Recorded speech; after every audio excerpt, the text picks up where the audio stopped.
Michael Gove has mocked the SNP's desperate bid to rip Scotland from the UK, saying Scottish independence will be the worst case of all, as he outlined the reasonable worst-case scenarios that could emerge from Brexit. Cabinet Minister Michael Gove, the minister responsible for preparing the UK for leaving the EU's economic structures, issued his warning to Nicola Sturgeon's party as he outlined reasonable worst-case scenarios that could emerge from January 1. The Chancellor of the Duchy of Lancaster said an independent Scotland would face greater hardships, branding it the worst case of all, as he defending the reasonable worst-case scenarios from Brexit.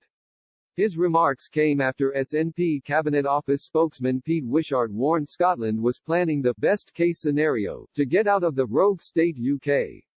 He said, "They're having to deal with a UK that's prepared to tear up the withdrawal agreement that was oven-ready and the greatest deal ever just a few months ago, and in the process break international law. But there's one good thing that's come out of all of this, it's focused Scottish minds on the type of future we want as a normal European nation.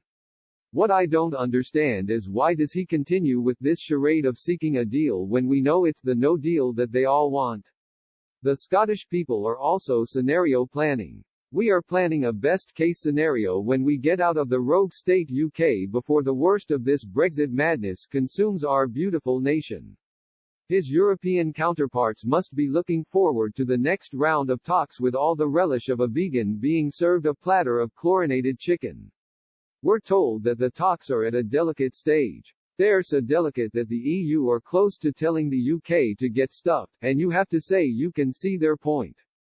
But, Mr. Gove, who grew up in Aberdeen, fired back, those questions were a mixed amount of metaphors the like of which hasn't been seen before.